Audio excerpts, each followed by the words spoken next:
அஸ்ஸலாமு அலைக்கும் வரஹ்மத்துல்லாஹி தஆலா வபரகாத்துஹு.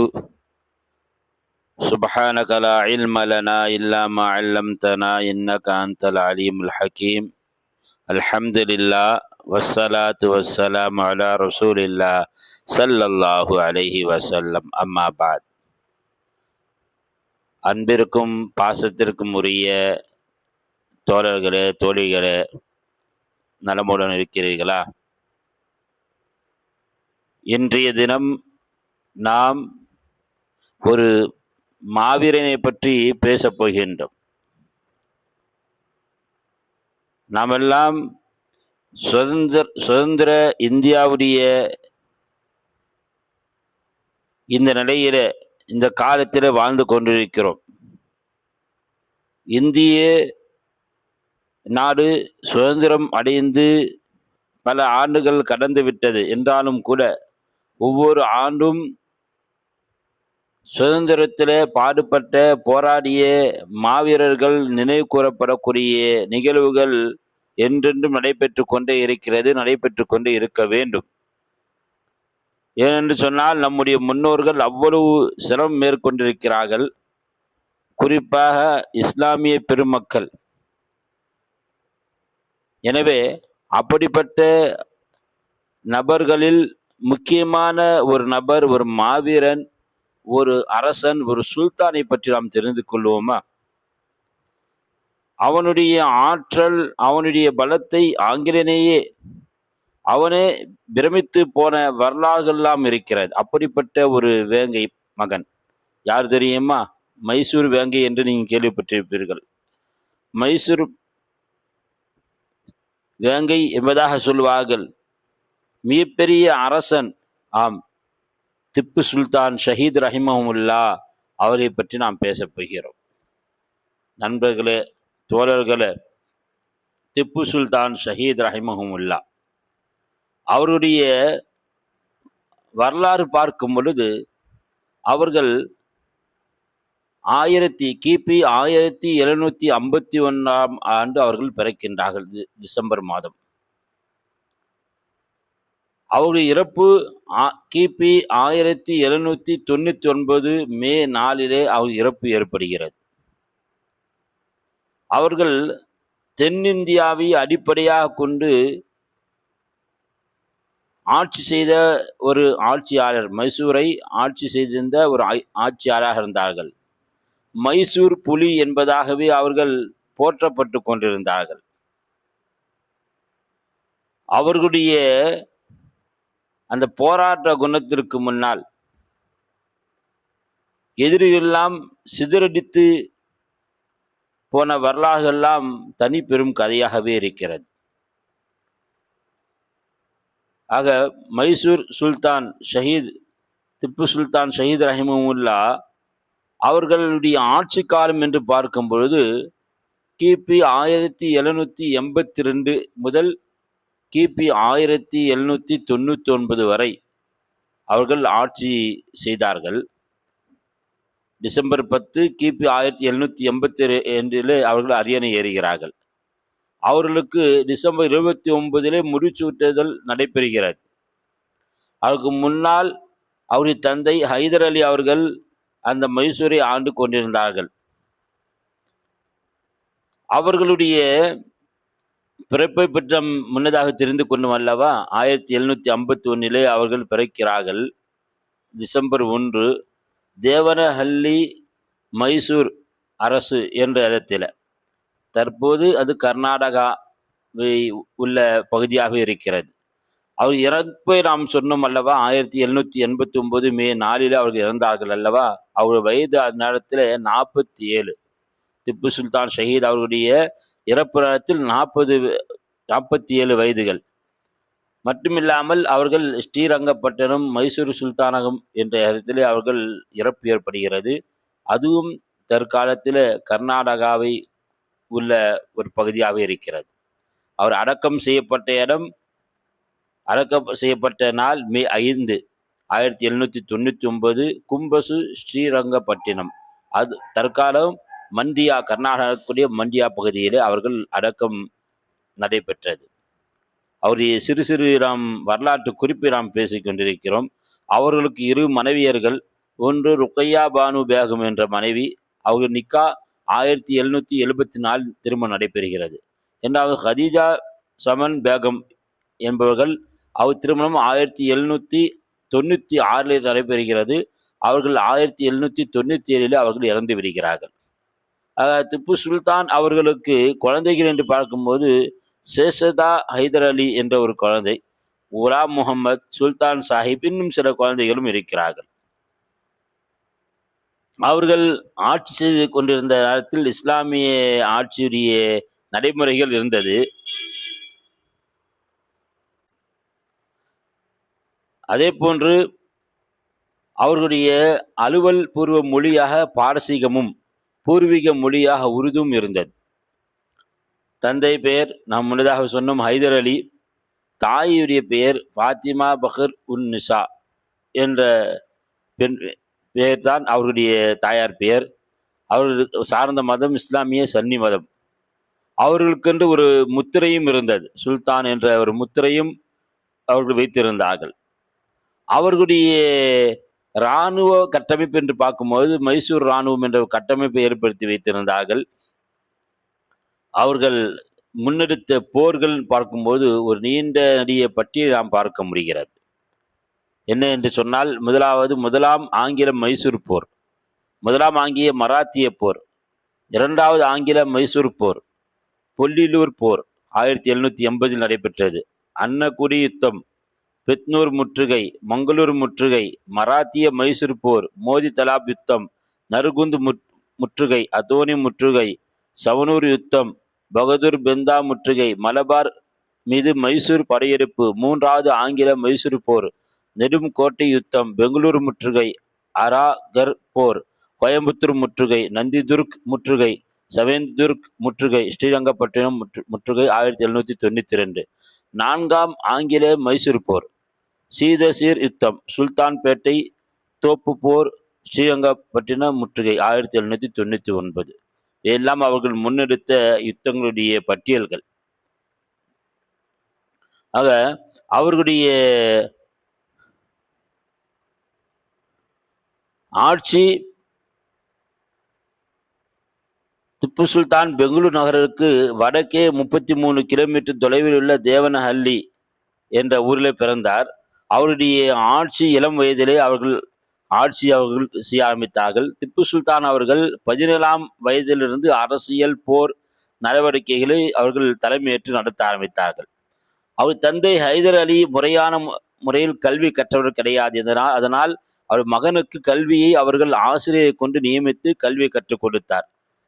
அவர் உருது, பெர்சியன், கன்னடம், அரபி மொழிகளும், குர்ஆன், குதிரை ஏற்றம், வாள்வீச்சு, துப்பாக்கி சுடுதல், இஸ்லாமிய நீதிமுறை போன்றவற்றிலும் பயிற்சி பெற்றார்கள். அவர்களுடைய இறப்பு வெல்லெஸ்லி பிரபு துணைப்படை திட்டத்தின் ஒரு பகுதியாக மைசூரில் ஆங்கிலேய படை ஒன்றை நிரந்தரமாக வைக்க வேண்டும் என்று வலியுறுத்தினார். இதற்கு திப்பு சுல்தான் உடன்படவில்லை. இதனால் ஆங்கிலேயர் போரை அறிவித்தனர். இது 4ஆம் மைசூர் போர் என்று அழைக்கப்படுகிறது. நாம் முன்னதாக பேசியிருக்கிறோம். இது 1799ஆம் ஆண்டு நடைபெற்றது. ஜெனரல் டேவிட் பெய்டு ஸ்ரீரங்கப்பட்டினத்தின் மீது திடீர் தாக்குதல் நடத்தி கைப்பற்றினார். அமைதி உடன்படிக்கைக்கான திப்புவின் கோரிக்கை நிராகரிக்கப்பட்டது. இறுதி மோதலில் காயமுற்ற திப்பு ஒரு ஐரோப்பிய படையினரால் சுட்டுக் கொல்லப்பட்டார் என்று நாம் விஷயத்தை பார்க்கின்றோம். அவங்களுடைய நிர்வாகம் பார்க்கும் பொழுது கிழக்கிந்திய கம்பெனியின் கொலை நடுக்கமாக திப்புவின் மைசூர் அரசை பார்த்து லண்டன் பத்திரிகையில் வியந்தன. அந்த காலத்தில் வாழ்ந்த லண்டன் நாட்டுடைய பத்திரிகையெல்லாம் திப்பு சுல்தானை பற்றி இப்படி போற்றுகிறார்கள். கிழக்கிந்திய கம்பெனியின் கொலை நடுக்கம் திப்பு என்பதாகவே போற்றினார்கள். அந்த அளவுக்கு மிகப்பெரிய மாவீரன் திப்புவாக இருந்தார். அதனால்தான் சொல்லுவார், எழுதுகின்றான் மார்க்வெஸ் என்பவர் எழுதுகின்றான், ஆம், நான் அவனை கண்டு அஞ்சுகிறேன். அவன் நாம் அறிந்த மற்ற இந்திய மன்னர்களை போன்றவன் அல்ல. மற்ற மன்னர்கள் மத்தியில் இவன் ஏற்படுத்தும் முன்னுதாரணத்தை கண்டு நான் அஞ்சுகிறேன். ஆனால் அவனை பின்பற்றும் தகுதியில்லா கோழைகளாக மற்ற மன்னர்கள் இருப்பது நம் அதிர்ஷ்டம் என்று கடிதம் எழுதினான் வெல்லெஸ்லி. அவர் திப்பு சுல்தான் சொல்லக்கூடிய ஒரு மொழி ஒன்று இருக்கிறது. ஆடுகளைப் போல 200 ஆண்டுகள் பிழைப்பதை விட புலியைப் போல் 2 நாட்கள் வாழ்ந்து மடியலாம் என்று மரண படுக்கை நேரத்தில் திப்பு சுல்தான் முழங்கினார் என்பதாகவே சொல்லப்படும். மைசூர் வேங்கை திப்பு சுல்தானுடைய ஏவுகணைகள் பார்க்கும்போது, திப்பு சுல்தான் ஏவுகணை தொழில்நுட்பமே பிற்கால பிரிட்டிஷாருடைய ஏவுகணை தொழில்நுட்பத்தின் முன்னோடி. அவர் ஏவுகணை உருவாக்கி வைத்திருந்தார். லண்டன் அருகில் ஊல்ட்ரிச் என்னும் ஊரில் உள்ள ரோதுண்டா அருங்காட்சியகத்தில் திப்பு சுல்தான் பயன்படுத்திய ஏவுகணை எல்லாம் வைக்கப்பட்டுள்ளன. இவற்றை பார்க்க நம்முடைய முன்னாள் இந்திய நாட்டுடைய குடியரசுத் தலைவர் ஏபிஜே அப்துல் கலாம் அவர்கள் முயற்சி எடுத்துக்கொண்டார். உலக அளவில் முதல் இராணுவ ஏவுகணைகள் அவையே என்பதையும், பிற்காலத்தில் பிரிட்டிஷார் ஆய்வு நடத்தி அவற்றை திருத்தி அமைத்து பயன்படுத்தியதும், மேலும் இது இந்தியாவில் திப்பு சுல்தான் சொந்த தொழில்நுட்பம் என்பதையும் பிரெஞ்சு நாட்டிடமிருந்து கற்றது அல்ல என்பதனையும் சர் பெர்னார்டு ஓலல் என்னும் பிரபல பிரித்தானிய விஞ்ஞானி எழுதிய விண்வெளி ஆராய்ச்சிகளின் தோற்றம் மூலங்களும் பன்னாட்டு பொருளாதாரம் என்ற நூல் உதவியர் அப்துல் கலாம் முன்னாள் குடியரசுத் தலைவர் அவர்கள் நிரூபிக்கின்றார். நம்ம இதிலிருந்தே தெரிஞ்சுக்கலாம், திப்பு சுல்தான் அவர்கள் ஒரு வீரராக மட்டும் இல்லாமல் எப்படியெல்லாம் உற்பத்தி செய்ய முடியும், ஏவுகணை உற்பத்தி செய்ய முடியும், ராக்கெட் உற்பத்தி செய்ய முடியும் என்பதற்குரிய முன்னோடியாக இருந்தார் என்பதை நம்முடைய இந்திய நாட்டுடைய முன்னாள் குடியரசுத் தலைவர் கண்ணியமிகு ஏபிஜே அப்துல் கலாம் சொன்ன விஷயங்கள் நாம் பார்க்க முடிகிறது. திப்பு சுல்தான் இந்து முஸ்லிம் மக்களுக்கு மத்தியில் இரு சமூக மத்தியில் நீதிபதி நியமித்தார். அவருடைய ஆட்சி காலத்தில் முஸ்லிம் அரசாங்கம்னா வெறும் முஸ்லீம் மட்டும் இல்லாமல் முஸ்லிம்களுக்கு எப்படி ஹாஜிகள் இருப்பார்களோ அதே போன்று இந்துக்களுக்கும் நியமிக்கப்பட்டார்கள், பண்டிட்கள் நியமிக்கப்பட்டார்கள். முஸ்லிம்களுக்கு ஹாஜிகளை போன்று இந்துக்களுக்கு பண்டிட்கள் நியமிக்கப்பட்டார்கள். ஒரு நடுநிலையான ஆட்சி செய்தார் நம்முடைய திப்பு சுல்தான் ஷஹீத் ரஹமத்துல்லாஹி அலைஹி. அவருடைய ஒழுக்க அறம் நிர்வாகம் என்பது நிர்வாகத்தில் மதுபானம் மற்றும் விபச்சாரம் கராராக தடை செய்யப்பட்டிருந்தது. இன்னைக்கு எவ்வளோ அரசாங்கங்கள் மதுபானத்தை தடை செய்யறோன்னு சொல்லி பலவிதமான பொய் பிரச்சாரங்களை மேற்கொண்ட நேரத்தில் அன்றே திப்பு சுல்தான் ஷஹீத் ரஹமத்துல்லாஹி அலைஹி அவருடைய காலகட்டத்தில் மதுபானம் அங்கே தடை செய்யப்பட்டது. மட்டும் இல்லாமல் விபச்சாரம் தடை செய்யப்பட்டிருந்தது. கஞ்சா போன்ற போதை தரும் பொருட்களின் பயன்பாடு மற்றும் உற்பத்தியும் தடை செய்யப்பட்டது. இன்றும் கூட இது போன்ற போதை தரக்கூடிய வஸ்துக்களுக்காக வேண்டி நம்முடைய நாட்டுடைய முதல்வர்கள் எல்லாம் முன்னெடுப்புகள் செய்கிறார்கள். என்றாலும் கூட அன்றே இவையெல்லாம் முழுமையாக தடை செய்திருந்தார் திப்பு சுல்தான் ஷஹீத் ரஹமத்துல்லாஹி அலைஹி. அதே போன்று அன்றைய காலகட்டத்திலே முளைவரி என்ற ஒரு விஷயம் இருந்தது. கேரளாவில் அனைத்து பெண்களும் மார்பங்களை மறைப்பது நடைமுறையில் இல்லாத ஒரு நேரத்தில் பெண்களும் மார்பங்களை மறைக்கலாம் என்பதற்காக ஒரு ஆணையை நிறைவேற்றினார் திப்பு சுல்தான் ஷஹீத் ரஹமத்துல்லாஹி அலைஹி அவர்கள். பாலக்காட்டில முழு பிரதேசங்களிலும், அதாவது மலைக்காடுகளுக்கு கீழே உள்ள நாட்டில் பெரும்பாலான இந்து பெண்கள் தங்கள் மார்பங்களை மறைக்காமல் தலை விரித்து அவிழ்த்து கொண்டு செல்வார்கள். இது விலங்குகளை போன்று நடத்துவதாகும். இந்த பெண்கள் யாரும் இனி ஒரு முழுமையான அங்கி மார்பங்களை மறைக்க மற்றும் முக்காடு இல்லாமல் வெளியே செல்லக்கூடாது என்பதா அவர் சொன்னார். முளைவரி என்ற ஒரு விஷயம் நீங்க எல்லாம் கேள்விப்பட்டிருப்பீங்க. அவைகளை முழுமையாக அங்கே மாற்றி அமைத்தவர்கள் திப்பு சுல்தான் ஷஹீத் ரஹமத்துல்லாஹி அலைஹி அவர்கள். அது மட்டும் இல்லாமல் அவருடைய நிர்வாகத்தில இந்து அதிகாரிகள் அநேகர்கள் இருந்தார்கள். திப்பு சுல்தானுடைய பொருளாளராக கிருஷ்ணா ராவ் என்பவரும், ஷாமையா ஐயங்கார் அவரது தபால் மற்றும் காவல்துறை அமைச்சராகும், அவரது சகோதரர் ரங்கா ஐயங்கார் ஒரு அதிகாரியாகும், பூர்ணையா என்பவர் மிர் அசாஃப் என்னும் மிக முக்கியமான பதவியும் வகித்தார். முகலாய அரசவையில் மூல்சந்து மற்றும் சுஜன் ராய் அவர் தலைமை முகவர்களாக இருந்தனர். அவர்கள் கைதிகளை நடத்திய விதமும் அவர்கள் ஆட்சி உரிய சிறப்பும் பார்க்கும்போது, ஆட்சி அக்காலத்திலே கலப்பின விதைகள் அவருடைய ஆட்சியில எவ்வளவு ஒரு நுண்ணறிவுள்ளாக இருந்தான்னு சொன்னால், கலப்பின விதைகளை, உயர் ரக பயிர்கள் மற்றும் விவசாயத்தில் பல புதுமைகளை அவர் புகுத்தினார். கப்பல் கட்டும் தளம் அமைத்தார் திப்பு சுல்தான்.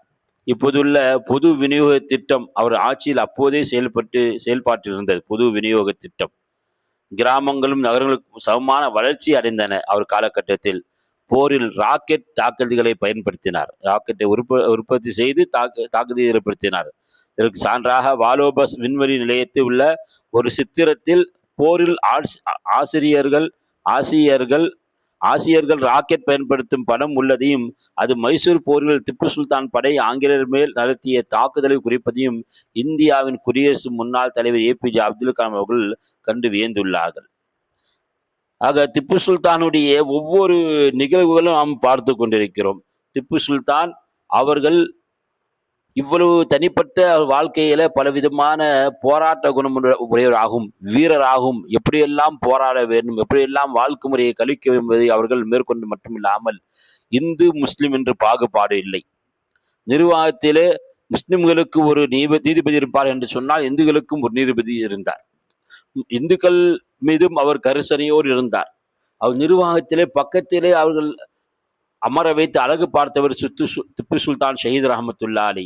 இது மட்டுமில்லாமல் இந்திய சுதந்திர நேரத்தில முதலாக ஆங்கிலேயரை விரட்டி அடித்த பெருமை திப்பு சுல்தான் ஷஹீத் ரஹமத்துல்லா அலி அவர்களுக்கு தான். எனவே தான் ஆங்கிலேயன் சொன்னார், அவர்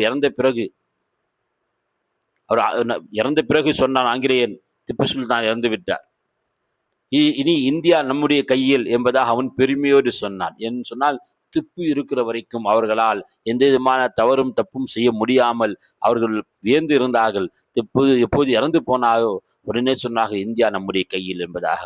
ஆக திப்பு சுல்தான் பலவிதமான போராட்டங்கள் நடத்தி முன்னெடுப்பு நடத்தி அவர்கள் ஆங்கிலேயரை விரட்டி விட்ட வரலாறுகள் அநேகம் இருக்கிறது. நாம் வரலாறுகளை படித்து பார்க்க வேண்டும். இன்று திப்புவை பற்றி வரலாற்றுக்கு எதிர்வையான கருத்துக்கள் அங்கே பதிவு செய்யப்பட்டு திப்பு சுல்தானுடைய வரலாறுகள் அங்கே மழுங்கடிக்கப்பட்டதை நாம் அனைவரும் அறிந்தே வைத்திருக்கிறோம். எனவே மாவீரன் திப்பு சுல்தான் மைசூர் வங்கி ஷஹீத் ரஹமத்துல்லா அலி அவர்களுடைய வரலாறு நாம் படிப்போம், பரப்புவோம், பிறருக்கு நாம் எடுத்து சொல்வோம். வல்ல ரஹ்மான் நம்முடைய முன்னோர்களுடைய தியாகங்களை அல்லாஹ் அங்கீகரித்துக் கொள்வானாக. அவர்களுக்கு உயரிய சன்மானங்களை நற்கூலி அல்லாஹ் வழங்குவானாக என்று கூறியவனாக உரைய முடிக்கின்றேன். வாஹிர் தாவான் அல்ஹம்துலில்லாஹி ரப்பில் ஆலமீன். அஸ்ஸலாமு அலைக்கும் வரஹ்மத்துல்லாஹி தஆலா வபரகாத்துஹு.